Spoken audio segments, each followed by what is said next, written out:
오늘 말씀의 제목은 예수 그리스도의 계시라.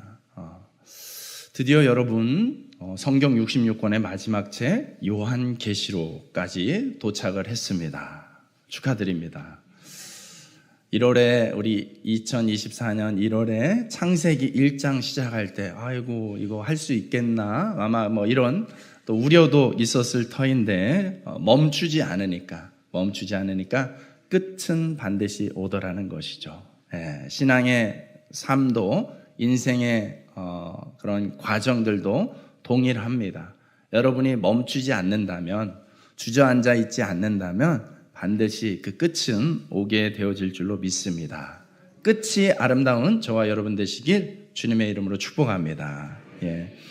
여러분 중간에 좀 빠졌더라도 시작이 반이죠. 절반 일단 한 거고 끝을 하면 90%는 한 겁니다. 그러니 얼마나 우수한 성적입니까? 오늘 마지막 여러분들이 이번 주까지 해서 요한계시록 끝까지 완독해서 또 아름다운 결실을 맺었으면 좋겠습니다. 제가 어릴 적에는 이 요한계시록을 주제로 하는 부흥회가 좀 많았던 것 같습니다. 그래서 어린 나이에 막연하게나마 부흥회를 참석하고 나면 뭔가 되게 두려웠어요. 뭔가 잘못될 것 같고 되게 무섭고 또 때로는 막 신기한 얘기도 많이 들려줬어요.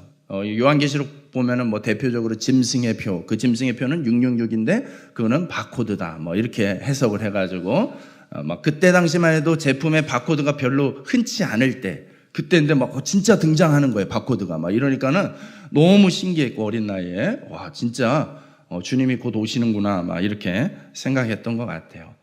그것에 아마 극단적인 현상, 우리나라의 사회적 현상 중에 하나가 1992년 10월 28일 무슨 날인지 다 기억하시죠? 이거 기억하시는 분들은 좀 연식이 되신 분들이에요. 이날은 다미선교회라는 우리나라에 정말 역대급의 이단이 있었어요. 이 이단이 이 10월 28일 날 휴거가 된다는 거예요. 이렇게 나를 딱 못 박았어요. 얼마나 사회적인 이슈가 됐는지 실제 뉴스에 생방송으로까지 보도가 됐어요. 10월 28일 날 다미선교회 본부를 찾아가서 TV 카메라가 찍고 이런 난리를 쳤던 적이 있습니다. 많은 사람들이요 거기에 정말 생각보다 많이 현혹되고 흔들렸던 모습을 봅니다. 웃기고도 슬픈 사건이지만 이 사건이 보여주는 분명한 어떤 메시지가 있는 것 같아요. 사람은 누구나 마지막에 대한 좀 두려움이 있다는 거예요. 그런데 마지막을 정확히 알지 못하니까는 사람들이 쉽게 흔들리더라는 것이죠. 종말에 대한 막연함과 두려움 때문에 가장 많은 오해를 받게 되는 책이 바로 이 요한계시록인 것 같아요. 이 사건 이후로, 다미선교회 사건 이후로 한국교회는 더 이상 종말을 주제로 하는 말씀을 전하기가 너무나 어려워졌습니다. 너무나 조심스러워졌고, 더군다나 이제 요한계시록 가지고 설교하는 게 괜한 오해를 받을까봐 조심하게 되는, 그래서 굉장히 소극적인 자세가 되어버리고 말았어요. 그러는 사이, 우리 기성교회들이 그렇게 하는 사이에 이단들은 오히려 이 요한계시록을 적극적으로 이용해서 사람들의 종말에 대한 그 두려움을 이용해 먹는 거예요. 악용해가지고 사람들을 이용하고 부려먹는 이 안타까운 현상까지 벌어지고 있는 것이 오늘날의 이 현실이죠. 여러분, 우리가 신앙생활하는 데 있어서 앞서 말씀드렸듯이 끝이 참 중요하다고 말씀드렸어요. 그렇죠? 요한계시록은 어찌 보면은 우리 신앙의 여정의 끝자락을 보여주고 있는 말씀이거든요. 너무 중요해요. 종말이라는 것은 우리에게 참 중요한 주제예요. 그렇기 때문에 종말을 바르게 이해하는 거, 분명하게 이해하는 거 너무 중요합니다. 종말에 대한 확신이 없이는 우리가 제대로 된 신앙생활을 이어가기가 실은 늘 불안할 수밖에 없어요. 현실적인 상황이 더 커 보일 때가 많이 있어요. 그것을 이겨내는 거, 극복하는 비결은 종말에 대한 분명한 확신, 신앙을 갖는 것이 중요합니다. 그래서 오늘 말씀을 통해서 우리의 끝은 무엇인가? 우리가 믿는 이 믿음의 행위가 헛된 것은 아닌가? 괜한 짓을 하고 있는 것은 아닌가? 나중에 가서 후회하지는 않을까? 이런 어떤 의심과 염려들로부터 여러분들을 확실하게 지켜주고 보호해주는 그런 은혜가 오늘 이 시간에 있기를 주님의 이름으로 축복합니다. 여러분, 이 요한계시록은 시대적으로는 로마의 도미티아누스라는 황제가 다스렸던 그 시대 때를 배경으로 하고 있습니다. 여러분, 이 황제의 특징 중에 하나가 뭐냐면요, 자기가 살아있을 때 신이 되려고 했다는 거예요. 이 황제는 자기가 살아있을 때 신이 되려고 했어요. 이 앞전까지만 해도 그 황제들이 죽고 나면 신격화해가지고 신으로 섬겼는데, 도미티아누스부터는 그렇게 안 했어요. 멀쩡히 살아있지만 나는 살아있는 신이야, 이렇게 선포를 한 거예요. 그래서 이때 아주 극대화됐던 게 로마 그 황제 숭배 사상을 만들었어요. 황제는 곧 신이다, 이런 개념을 만들어서 강제적으로 황제를 섬기도록 그렇게 만들었습니다. 황제상에 그래서 사람들로 하여금 절하고 예배하도록 그렇게 만들었어요. 여러분, 이런 정책을 펼쳤던 이 황제의 성격이 어땠을까요? 겸손한 왕이었을까요? 전혀 그것과는 거리가 멀었겠죠. 엄청난 야심과 시기와 질투투성이인 왕이었습니다. 그래서 자기의 명령을 따르지 않으면 내버려 주지 않아요. 엄청난 폭력을 행했던 것이죠.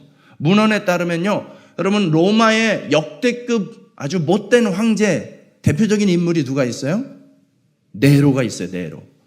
근데 이 문헌에 따르면 네로보다 한 수 위였다, 이렇게 평가를 해요. 그러니까 얼마나 역대급의 아주 못된 황제였는지를 알 수가 있겠죠. 이 황제는 말 그대로 공포 정치를 행했습니다. 자기를 신처럼 떠받들어야 되는데, 모든 로마의 지배권 아래에 있는 자들이 다 그렇게 해야 되는데, 유독 그 명령에 끝까지 저항하는 무리들이 있었습니다. 그게 누굴까요? 하나님 외에는 다른 신을 절대로 인정하지 않고 섬기지 않는 바로 이 기독교인들이 있었던 것이죠. 그래서 이 시대의 기독교인들은 엄청난 핍박 속에서 살아내야만 하는 그런 힘들고 어려운 고난의 과정이었습니다. 그냥 기독교인이라는 이유만으로 여러분들이 영화나 드라마에서 본 것처럼 사자밥이 되는 거예요. 근데 그게 영화나 드라마에서는 그냥 뭐 그런가 보다 할 수 있지만, 이게 현실이라고 여러분 생각해 보십시오. 그 고통을 이루 말로 다 표현할 수가 없습니다. 예수님 믿는 것 때문에 재산을 하루아침에 다 몰수당하고, 신분이 노예로 전락하게 되고, 채석장 같은 곳에 끌려가서 평생 동안 돌을 캐야 되는 그런 노동에 시달려야 될 수도 있는 것이죠. 한마디로 당시의 신앙인들, 기독교인들은요, 그 기독교라는 신앙을 지키기 위해서, 신앙생활을 하기 위해서 정말 현실적으로 어마어마한 값을, 대가를 지불해야만 했다는 것입니다. 그러니까 그 당시의 기독교인들은 분명했어야 돼요. 확실하게 결정해야만 됐습니다. 무지막지한 이 황제에게 굴복하느냐, 타협하느냐, 그래서 조금 더 안정된 삶을 취할 것인가, 아니면 끝까지 이 신앙을 지킴으로 인하여서 때로는 죽음도, 목숨도 내놓아야 되는 그런 삶을 살아야 되는가, 이 기로에 서 있는 거예요. 여러분이라면 어떤 결정을 하시겠습니까? 여러분이라면 너 예수 믿는 거 부인하면 살려주는데, 예수 믿는다고 고백하면 내가 이 자리에서 너 죽일 거야, 이런 순간에 현실적으로 맞닥뜨렸을 때 여러분이라면 무엇을 결정할 수 있겠습니까? 당시의 기독교인들도 우리와 똑같은 사람이었어요. 그렇기 때문에 어떤 사람들은 현실적으로 도저히 살 길이 보이지 않으니까 적당히 타협하고 배교하는 일들도 참 많이 생겨났습니다. 반면에 어떤 사람들은 끈질기게 그 신앙을 지켰던 것이죠. 그러한 정말 치열한 환경 속에서, 상황 속에서 오늘 성도들에게 이 요한계시록 말씀이 들려지고 있는 거예요. 1절 말씀, 요한계시록 1장 1절, 이 편지가 도착했어요. 첫 문장을 읽습니다. 여러분 한번 그 문장을 한번 읽어보실까요? 시작.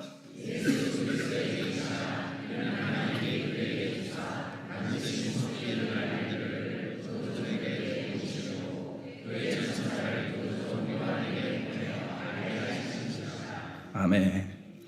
당장 오늘 하루도 안전이 보장되지 않는 상황, 내일의 삶이라고는 누구도 장담할 수 없는 이 치열한 상황 속에서 이 말씀이 쫙 들려지는 거예요.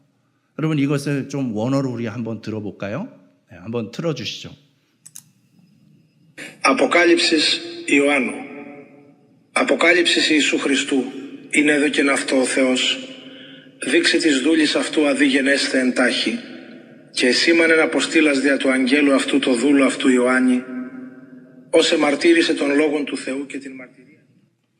이게 헬라어입니다. 이게 원어로 이렇게 되어 있습니다. 여러분 이거 읽을 때 이게 뭔 소리야 이렇게 당황스러운 표정이었겠지만 그 당시에 기독교인들에게 이 말씀은 엄청난 힘이 되는 말씀이었어요. 뭐라고 시작합니까? 예수 그리스도의 계시라. 여러분 계시라는 단어는요, 뭐 미래를 예측하고 앞날을 얘기하는 그런 차원이 아니라요, 헬라어로 아포칼립시스, 이 단어가 들렸을 거예요. 아포칼립시스. 그것은 덮개를 벗긴다라는 뜻이에요. 그래서 덮개 아래 감춰져 있는 것이 드러나 보여진다라는 뜻을 가지고 있는 단어가 아포칼립시스. 당장 너무나 불투명하고 불안전한 이 삶의 현실 속에 갇혀 있는, 막혀 있는, 그래서 너무나 답답하고 괴로운 삶을 살 수밖에 없는 그들에게, 야, 너희가 믿는 그 신앙이 무엇인지 내가 이 뚜껑을 열어서 보여줄게 라는 그 의미가 아포칼립시스예요. 감춰진 덮개를 여는데 그 실체가 딱 나타났는데 그 실체가 뭡니까? 예수 그리스도, 예수님의 계시예요. 예수님이 그 실체라는 거예요. 너희가 감춰져서 지금 희미하게 불안전하게 보지 못하고 있는 그 실체는 다름 아니라 바로 예수 그리스도라는 거예요. 여러분, 요한이 전했다고 해서 요한계시록이지만 실은 이 요한계시록의 말씀의 핵심은 예수 그리스도예요. 예수 그리스도의 계시인 것이죠. 기독교인으로 살아가기에는 아무런 소망이 없어 보이는 이 캄캄한 상황 속에 몰래 숨어서 목숨 걸고 예배 드리고 있는 그 성도들이 한자리에 모였을 때 마침 이 서신이 도착해서 이 서신을 읽는 거예요. 아포칼립시스, 예수 그리스도, 예수 그리스도의 계시라. 예수님 때문에 그동안 고통당하는 우리 성도들이 때로는 이렇게 처절한데, 이렇게 힘든데, 그래서 너무나 간절하게 기도하는데 현실은 나아지지 않습니다. 어제도 동료가 끌려가서 죽임을 당했어요. 일주일 전에도 우리 가족 누군가가 끌려가서 죽임을 당했어요. 근데 상황이 나아지질 않습니다. 그런 상황 속에서 예수님은 침묵하는 것 같고 너무 힘들어서 포기하려는데 이 말씀이 들려진 것이죠. 여러분, 이 말씀이 어떤 식으로, 어떤 느낌으로 들려졌겠습니까? 그 당시의 성도들에게 이 선언은 엄청난 소망의 한 줄기 빛이 되었던 것입니다.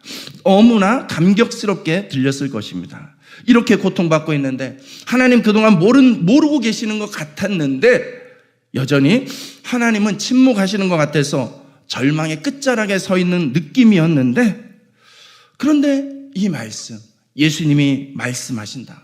나의 백성, 나의 성도들아, 너희가 참 잘 견디고 있구나. 예수 그리스도의 말씀이 얼마나 큰 위로가 되었을까요? 그래서 3절에 이렇게 또 이어지고 있습니다. 한번 읽겠습니다. 시작.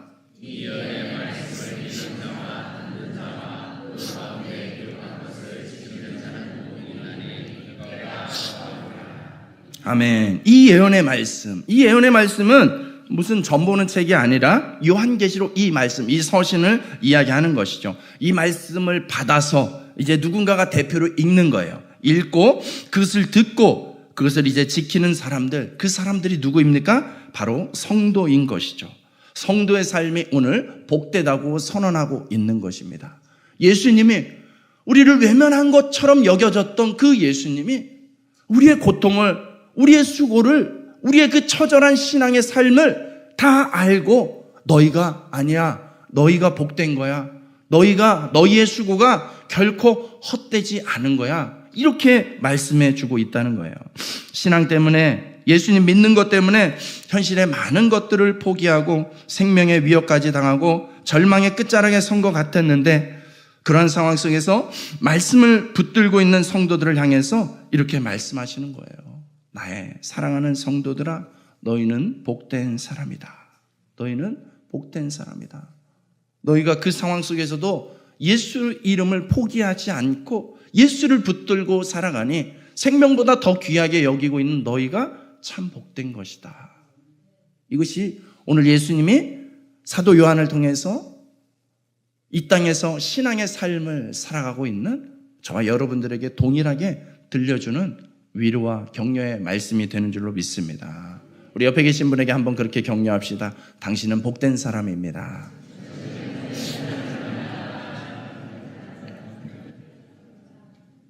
그렇게 동의가 되세요? 여러분, 정말 여러분이 복된 사람이에요. 네.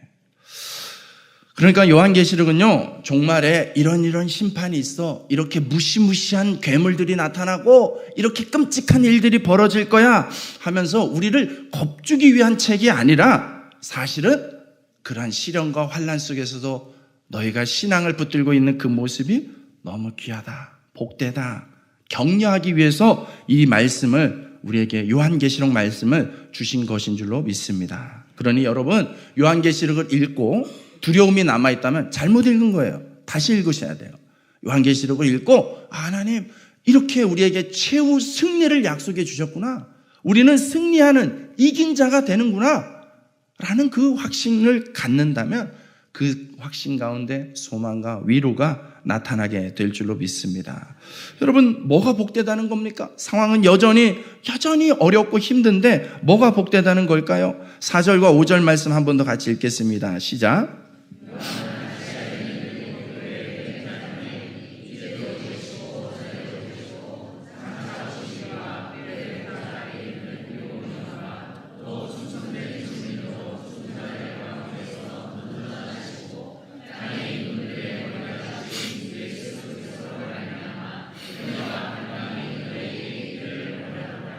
아멘. 예. 여러분, 우리가 읽었던 이 말씀에는요, 삼위일체 하나님이 등장하십니다. 성부, 성자, 성령 하나님이 등장하시는데요, 이제도 계시고 전에도 계셨고 장차 오실 이가 누구일까요? 성부 하나님이에요.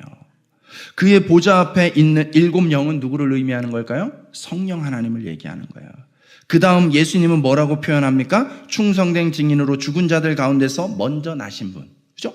죽은 자들 가운데서 먼저 나신 분, 부활하신 분을 얘기하는 것이죠. 부활하신 예수님을 얘기하는 거예요. 땅의 임금들의 머리가 되신 분. 그죠? 우리가 지난주에 성탄절을 맞이해서 만왕의 왕이신 예수님께서 아기 예수님으로 오셨습니다. 이것을 고백하며 찬양했잖아요. 만왕의 왕, 통치자로서 오신 예수 그리스도를 이야기합니다. 여러분, 여기서 보면은 하나님과 성령님은 직접 언급하지 않는데 예수님만 직접 언급을 하고 있어요. 이 말은 무슨 뜻이에요? 지금은 하나님, 성령님 다 초점을 맞추는 것이 아니라 예수님에게 초점을 맞춰라. 예수 그리스도에게만 초점을 맞추고 너희가 이 말씀을 읽어라. 이렇게 말씀하시는 거죠. 예수 그리스도로 말미암아 은혜와 평강이 있기를 원하노라. 아멘. 성경 읽다 보면, 특히 서신서 보면은 은혜와 평강이 너희에게 있을지어다, 이런 인사말이 그냥 흔해요. 보편적이에요. 근데 여러분, 이걸 그냥 인사말로 여기시면 안 돼요. 아까도 말씀드렸듯이 이 시대적 상황이 어떤 상황이라고요? 전혀 은혜스럽지가 않아요. 현실적으로 전혀 평강이라고는 찾아보기 어렵습니다. 너무나 각박하고 너무나 이 신앙을 지키기에는 현실적으로 어려운 것이 많아요. 그런 그들에게 은혜와 평강이 너희에게 있을지어다. 얼마나 큰 소망이고 현실을 뛰어넘게 하는 얼마나 큰 위로의 인사말인지 모릅니다. 네. 여러분, 예수님의 평강이 아니면, 예수님의 은혜가 아니면 우리가 어떻게 살아가겠습니까? 라는 신앙적인 고백이 되는 것이죠. 사랑하는 여러분, 여러분에게 은혜는 무엇입니까? 무엇이 여러분의 은혜입니까? 5절, 6절 말씀 한 번 더 읽겠습니다. 시작.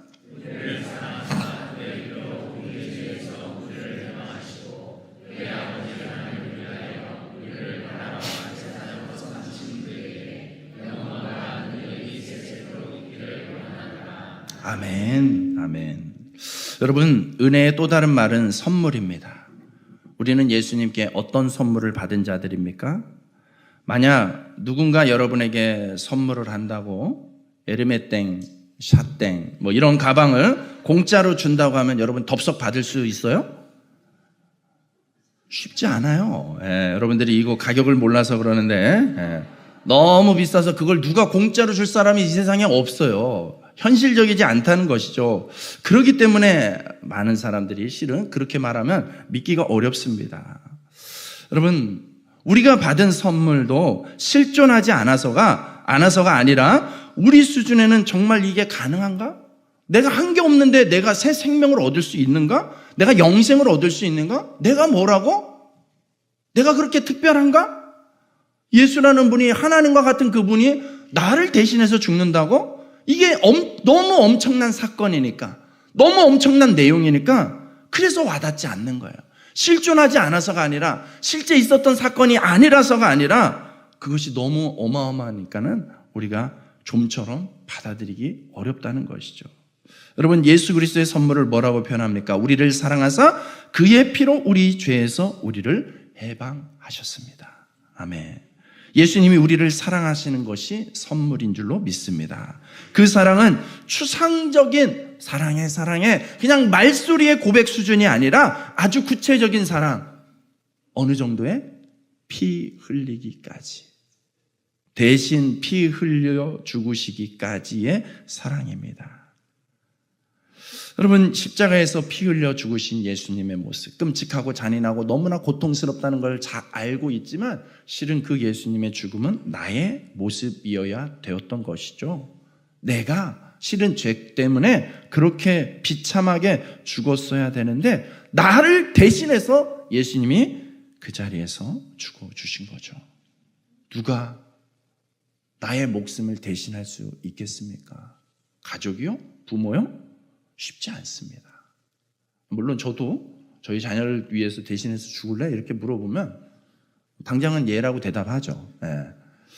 현실적으로 쉽지는 않다는 것이죠.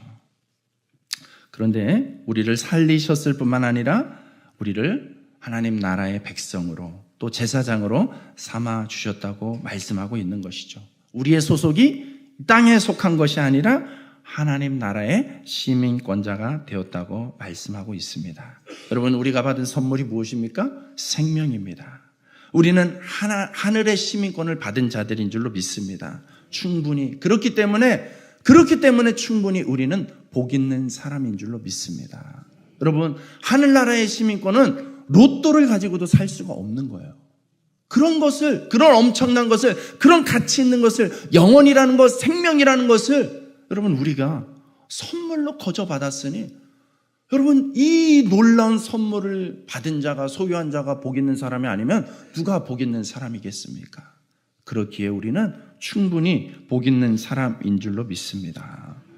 예수님이요, 앞으로 행하실 일도 그렇게 말씀해 주고 계십니다. 7절에 말씀 한 번 더 읽습니다. 볼지어다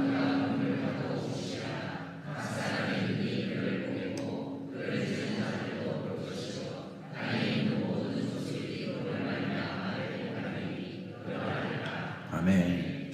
여러분, 예수님이 재림하신다고, 다시 오신다고 분명히 약속하고 있습니다. 어떤 모습으로 오실까요? 구름 타고 오세요. 손오공인가요? 네. 구름 타고 온다라는 표현은 무엇이겠습니까? 하늘로부터 내려오신다는 뜻이죠. 예수님은 땅에 매여 있는 분이 아니라는 의미가 되기도 합니다. 구름 위 하늘에서 온 우주의 주인으로서 다시 오게 되는 거예요. 예수님이 이 땅에 처음 오셨을 때는 아주 볼품없고 아주 연약해 보이는 어린아이의 모습으로 오셨어요. 그리고 예수님의 탄생 소식도 아주 소수의 사람들만 알고 말았어요. 그냥 그렇게 지나가고 말았어요. 여러분, 12월 25일이 정확하게 예수님이 태어난 날짜는 아니에요. 그냥 우리가 기념물로, 예수님이 분명히 오신 게 사실이니까 기념물로 지키는 거죠. 그 정도로 정확히 예수님이 며칠 날 태어났는지도 알지 못할 정도로 그렇게 대단한 사건이 당시에는 아니었다는 것이죠. 그런데 이제는 재림하시는 예수님은요, 그렇게 오지 않는데요. 재림하시는 예수님은 구름 타고 오시는 예수님이세요. 모든 사람이 볼 수 있도록, 모든 사람이 알 수 있도록 그렇게 오시겠다고 선언하고 계신 줄로 믿습니다.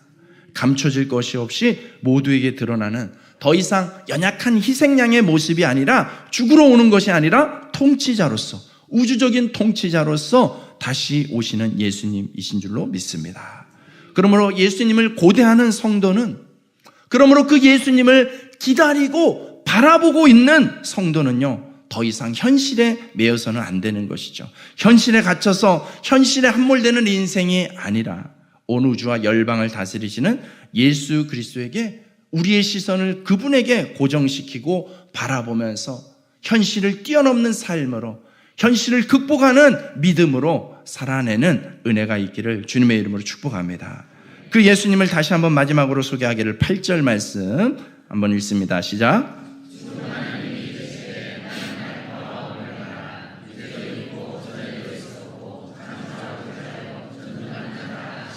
아멘. 여기서 알파와 오메가, 이거는 뭐 영어 알파벳처럼 A부터 Z 이런 의미가 있는 거예요. 처음과 끝이라는 것이죠. 처음과 끝, 한마디로 전부라는 거예요. 전체라는 거예요. 그리고 전능한 분이라고 표현하고 있습니다. 여러분, 전능하다라는 단어 굉장히 특별합니다. 신약 성경에서 전능하다라는 단어가 그렇게 많이 쓰이지 않아요. 전능하다라는 단어가 총 10번밖에 안 나오는데 그 중에 9번을 요한계시록에서 기록하고 있어요. 그러니까 요한계시록에서는 특별히 예수님의 모습을 예수님의 모습을 전능한 모습으로 자꾸만 표현하고 있는 거예요. 의도적으로 그렇게 강조하고 있는 거예요. 여러분, 이 전능하다라는 단어는요, 말 그대로 모든 능력을 가진 거예요. 모든 능력. 전능함과 유능함은 달라요. 하늘과 땅 차이예요. 여러분, 예수님을 유능하신 분으로만 아는 것은 예수님을 모르는 것입니다. 여러분, 전능하다라는 것은 그분에게 능치 못함이, 불가능함이 하나도 없다라는 뜻이 되는 것이죠. 예수님은 유능하신 수준이 아니라, 재능이 있는 정도가 아니라, 병자 몇 명, 누구는 고치고 누구는 못 고치고 이런 정도가 아니라 예수님께는 능치 못함이 없는 완전하신 전능하신 하나님이신 줄로 믿습니다.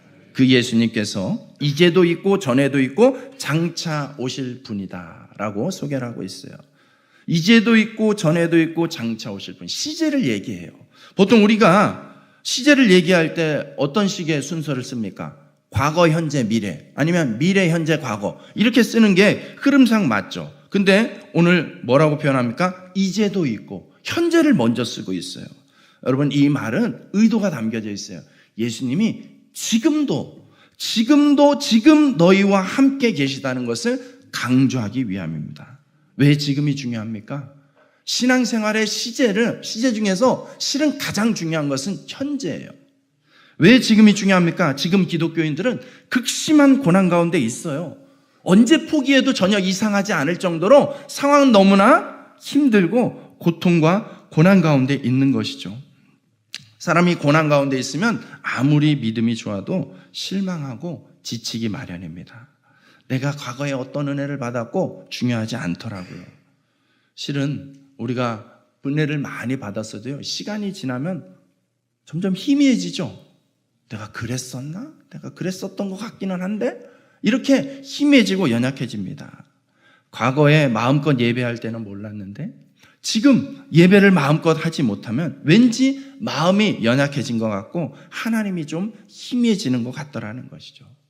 그래서 지금이 중요합니다. 지금 여러분 예수님과 함께하는 삶을 사시길 축복합니다.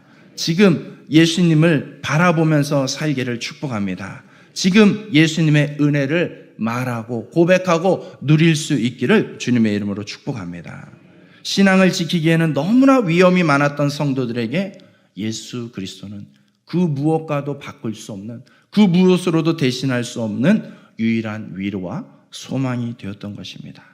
예수 그리스도를 아는 것이, 예수 그리스도를 의지하고 붙잡을 수 있는 것이 저들에게 은혜였던 것이죠. 여러분의 신앙은 어떻습니까? 이제 2024년 올 한 해 마지막 주일 예배를 드리고 있는 여러분들은 올 한 해 여러분들의 신앙의 여정이 어땠습니까? 이 정도면 괜찮았지, 참 감사하네, 그런 것들이 많았다면 너무나 감사할 것 같아요.